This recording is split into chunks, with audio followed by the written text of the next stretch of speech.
Premier Ford and others walking up in Niagara region. We saw that at the top of the headlines there. We'll get to that once he actually starts speaking. And here he is now speaking to reporters. Here's what he has to say. Strong economic management, historic investments in infrastructure, getting people into the skilled trades, and building more homes. We also talked a lot about what we've been hearing from the people in our ridings about our decision to open the Greenbelt. Our caucus, they shared with me what they've heard in their communities. I want the people of Ontario to know I'm listening.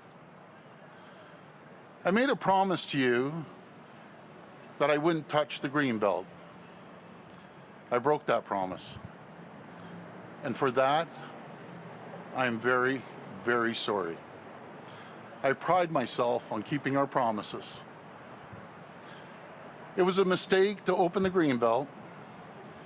It was a mistake to establish a process that moved too fast.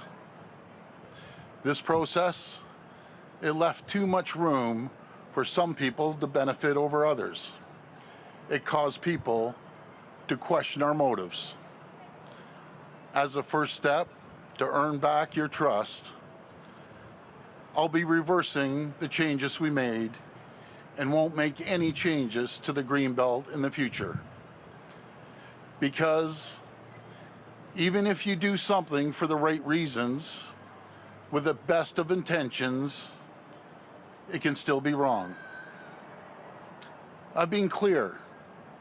I believe that opening the Greenbelt could make a big difference. That it would build 50,000 new homes, housing a minimum of 150,000 people. But we moved too quickly and we made the wrong decision. The truth remains, Ontario's growing at an unprecedented speed. And doing more of the same, accepting the status quo, will only make the housing affordability crisis worse. We need to build homes. We need to change the way we build these homes, building more density in growing cities close to transit. Using modular homes to make housing attainable, to build starter homes for young families and newcomers. Holding builders and municipalities accountable to deliver on their commitments to build. Cutting through the red tape to speed up approvals. And I've heard from our municipal partners. They're ready to build. They have the land to do so. After the last few days, our caucus, this cabinet, we've never been more focused on delivering on the promises we made during the last election. Building the 413 and the Bradford bypass. Building Highway 7 and widening Highway 3. Building public transit, Ontario Place, hospitals, and long-term care. Unlocking the economic potential of the Ring of Fire. Ensuring we have the clean energy to continue to bring back our manufacturing industry and the workers we need to fill those jobs. Some of these promises that require hard choices. When faced with making the tough decisions, we'll always choose to do what's right for the people of our province. As I've shown in the past, and as I'm showing you today, when I make a mistake, I'll fix them and I'll learn from them, because that's what I promised I would do. And in the next election, you'll have the chance to decide how I've done, to decide if I've kept my promises, if I got it done. Thank you, and may God bless the people of Ontario. I'd be happy to take questions. If reporters could please identify yourselves by name and outlet. Just a reminder, it's one question and one follow-up. Premier, it's Richard Southern from City News 680. Hello, Richard. Why did it take your entire caucus having to tell you what their constituents were feeling? Why did it take 2 legislative reports? It was clear from the get-go something wasn't right. You admitted that. Why did it take all this for you to reverse this? Well, thanks for the question, Richard. When you're facing a crisis, no matter if it's a housing crisis or a crisis during the pandemic, and when they came to me and said, this will produce homes and roofs over people's heads for a minimum of 150,000 people. You'll have a hospital, you have long-term care. I felt we needed to move. I've come out here today to admit it was wrong. It was a wrong decision, and that we're putting this land back in the Greenbelt. We're going to continue to be focused 100% on every avenue to build homes for people of this province, the young people that are looking to buy a home, the newcomers that are coming here that want to buy a home. That's not attainable at this point. We're going to continue building homes. Our target is the 1.5 million homes, and that's what we're going to continue to do. Premier is sorry enough. My question is, what consequences should you face for this mess up? Well, Richard, you know, as the leader of this party, as the leader of this province, you know, I always say not everyone's perfect. And leadership shows if you make a mistake, you come out and admit it.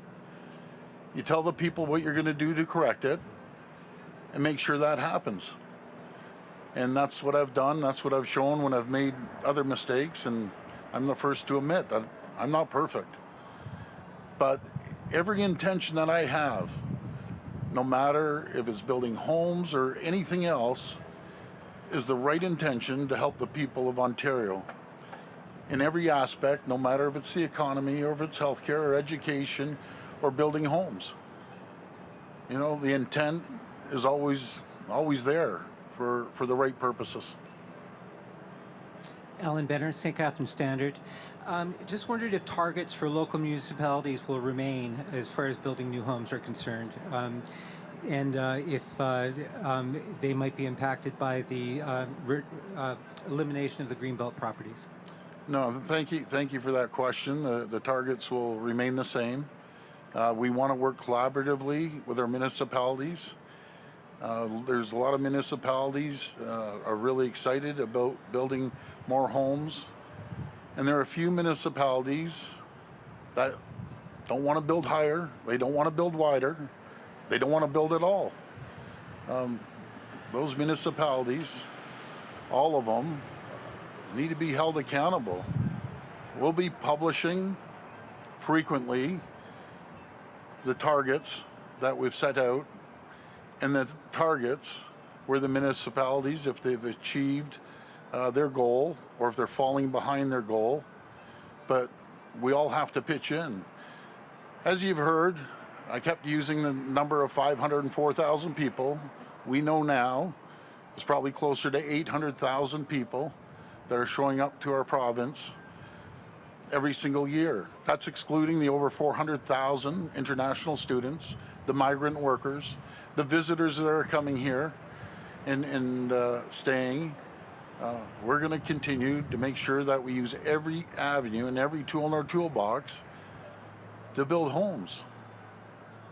Excellent, thanks. Is there an update on the governance review situation? Is that still going to be moving forward, given this? And is it's still, I suppose, on the table? It's actually legislated that we review it every 10 years. Minister Calandra will continue to look through the process, but we aren't going to touch the Greenbelt. Premier Rob Ferguson, Toronto Star. Hi, Rob. So, hi. You've reversed this decision after months and months and months, but you're still facing an RCMP investigation. They're sniffing around. We don't know if it's going to be a full-fledged investigation or not. So, are you hoping this move throws the Mounties off the scent? What's your expectation with that? No, not at all. I don't get involved in any police investigation at all. They have a job to do. I'm going to continue moving forward to build homes for the people of Ontario, moving forward with the promises that we made to the people of Ontario in 2022, and we're going to make sure that we fulfill those promises. And in 4 years, in 2026, I should say, people will have a choice to determine if I kept our promises and I got the job done. Do you think, or are there any concerns you could face legal action from developers who are annoyed at this decision and Well, might I decide to- can't. Yeah, I can't predict the future, but my main goal is to work with the builders because they're part of the solution. The community builders, as I call them, because they're the ones building the communities, and that's a decision that we've had to make. And I can't determine what the builders are going to do. Hey, good afternoon, Premier Colin DeMello from Global News. I wanted to talk about the Stag and Doe that you held in your backyard about a year ago. We learned some incredible details today that Tony Miele, the head of the Ontario PC fundraising arm, sold tickets to a developer who purchased those tickets and, attended the Stag and Doe. Yeah. Where did that money go, Premier? Did it go into your family's bank account? Well, Colin, first of all, the Integrity Commissioner cleared me 100% today. Tony's been a friend of the family for many, many years. And, he did it on his own accord. And, but the Integrity cleared me 100% today. And it was a stag, not a Stag and Doe, but here nor there. Okay, I appreciate the clarification on what kind of a party it was, Premier, but help us understand here. How should Ontarians trust you when you are hosting developers in your backyard? Those developers pay money to have access to you and your backyard, and the money goes to your family. This is developers to the party to your family. Well, is that not corruption? Well, first of all, Colin, thank you for that question. I've never taken a penny from absolutely anyone. I've never even expensed a hamburger or a chocolate bar, nothing, ever. I pay out of my own pocket. And as for if people want to talk to me, they can show up to Ford Fest, thousands of people do, but no one can influence me, simple as that. Hi, Premier. William Beltherington from the Canadian Press. You have said that if Khalid Rashid can clear his name through the Integrity Commissioner, he'll have an opportunity to return to caucus. Yes. But what do you actually want him to clear his name of? Well, again, Khalid offered his resignation to cabinet and the party. I understand there's something that he's dealing with the Integrity Commissioner. I don't know the exact details, but I'm sure he'll sit down with the Integrity Commissioner, and if he does clear his name, then he'll be back in our caucus here. But Premier, what is the allegation that you were troubled by specifically? Again, Clede came to me and felt there was a distraction out there regarding himself, and he offered his resignation, and I accepted it. Hi, Premier. Cynthia Mulligan from City News. I have to ask you, what happened that this has gone so sideways? How did this happen? You've lost 2 ministers, a chief of staff, you're mired in controversy. Yeah. Why? Well, like I've said before, Cynthia, I've come out here earlier on and said the process was not up to par. But how did that happen? How was the process not up to par? I'll answer it if you give me a second here. I said before, when the Auditor General's report came out, that the process it was terrible. I admitted it. I saw the mistakes. We took the recommendations. Now we're taking the last recommendation from the Auditor General's report, and we're going to put land back into the Greenbelt. And I'm here to acknowledge it was a mistake. I'm here to apologize to the people, and we're going to move forward and continue building homes. Premier, this is arguably the worst Ontario government scandal since the gas plants. Many would say it's even worse than that because some stood to gain a lot of money, billions. Has your government become the very thing that you said it never would? The very thing that you criticized about other governments, the elites, the insiders benefiting? There was no taxpayers' money involved, Cynthia, compared to the gas plants. Billions of dollars of taxpayers' money were lost. There was not 1 cent of taxpayers' money that was used on the Greenbelt here. Hi, Premier Mike Crowley from CBC. Hi, Mike. It was actually 10 months ago that your cabinet, those people standing behind you, made the decision to remove the land from the Greenbelt. Mm-hmm. At that time, what did you guys actually think you were doing? You know, you say now the process wasn't good, but did you not look at that proposal that came forward and say, hey, how did we decide on these lands? And, you know, isn't this really not maybe a good idea? Because I promised I'm not going to touch the Greenbelt. Why did you do it back then, 10 months ago? Well, thanks for that question, Mike. When you're facing a crisis, we have people sleeping in church basements, up in malls in my area, and as more people are coming, not to mention the asylum seekers that the federal government has basically dropped on our lap to take care of housing, and we're in a crisis, folks. Make no mistake about it. You do things that you might otherwise not to do. The intention was right. We need to build homes. There's now going to be 150,000 people that will not have a roof over their heads, but we're going to continue to build in areas that we can build on. We're going to focus on transit-oriented communities. We're going to focus on modular homes that will be a starter home, will be affordable and attainable. And we're going to make sure that we hit our targets with collaboration through the municipalities, and hopefully the federal government will help out, and the province, and the private sector. Khalid Rashid resigned because he admitted he'd lied to the integrity commissioner. I mean, he said, I mistakenly gave incorrect information, but that's another way of wording lying. Is everything that you said to the integrity commissioner during this investigation the truth, the whole truth? I've always told the truth. It was the Auditor General I had a meeting with, and she cleared me. The integrity commissioner has cleared me.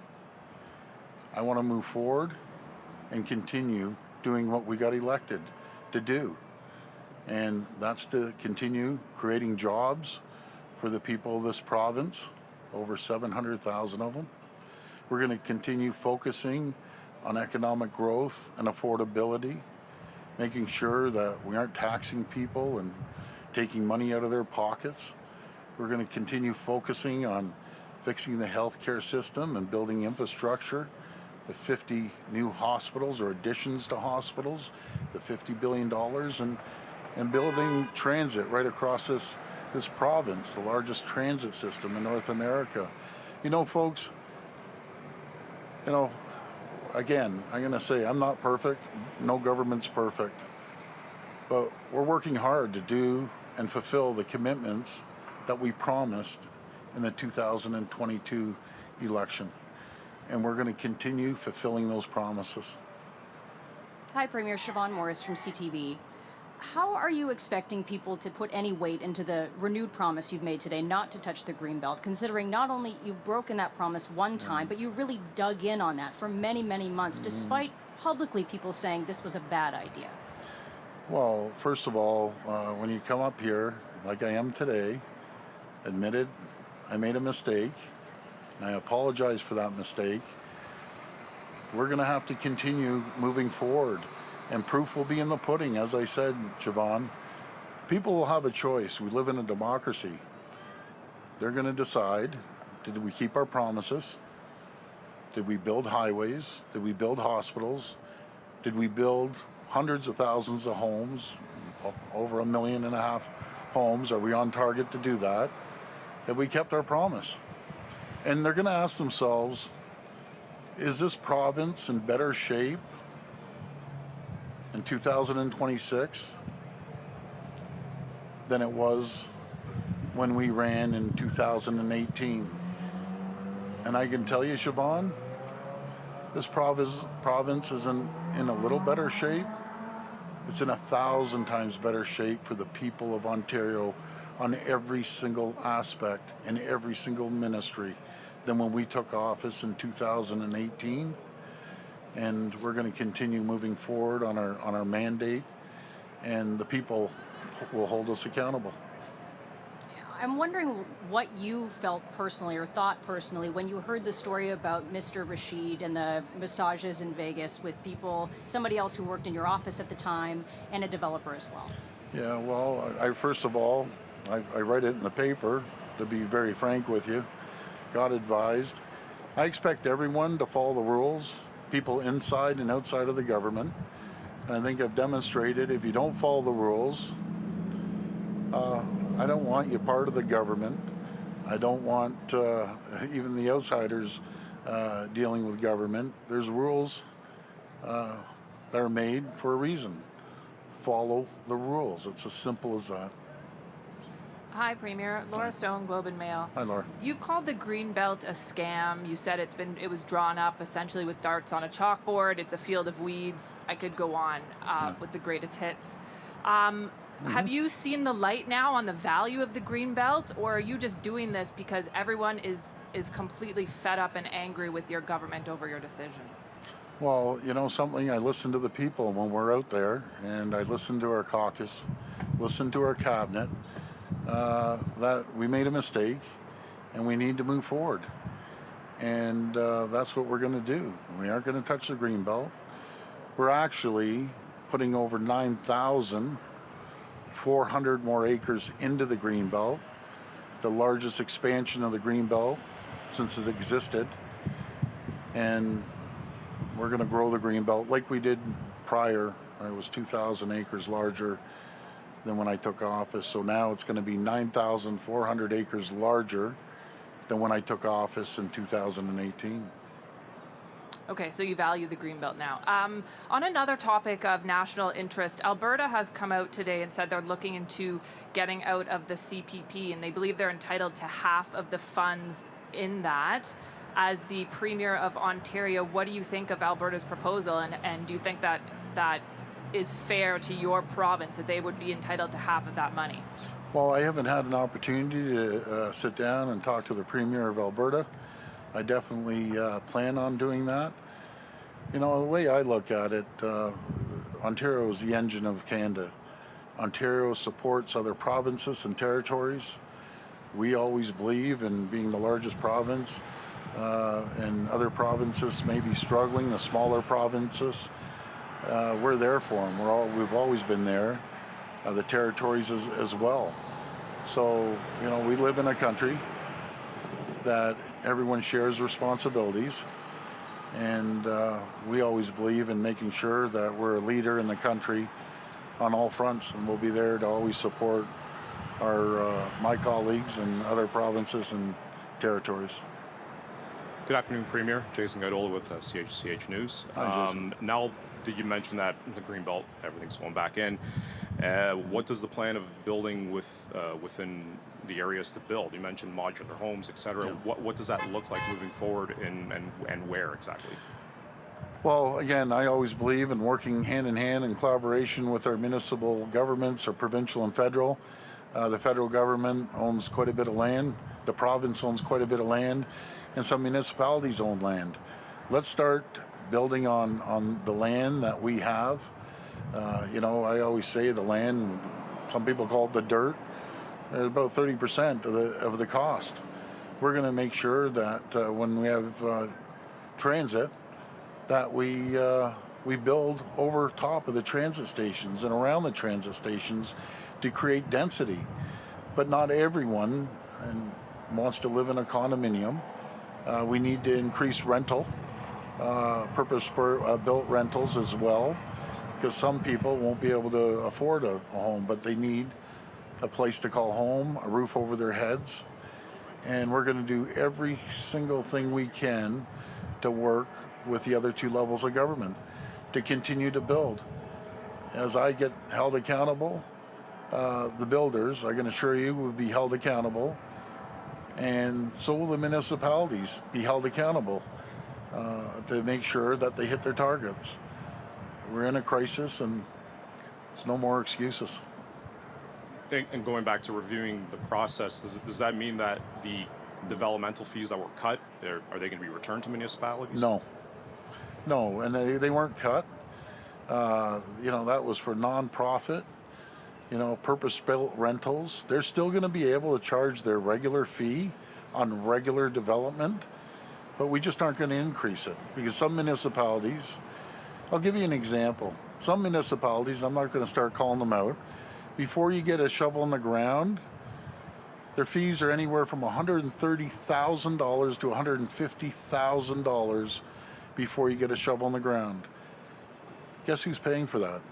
It's the people, the first-time home buyers, in a lot of cases. They're the ones paying those fees. So they're still going to be able to charge on regular builds, but when it comes to purpose-built rentals, and I'm glad that the federal government followed our lead about getting rid of their part of the GST. So now the total HST will be removed on the purpose-built rentals. But what we do need them to do is go one step further.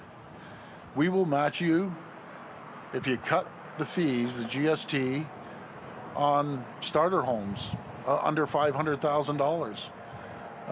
That's how you get things moving. We're willing to do that and help the people, and we need the federal government to do exactly the same thing. This will be the last reporter.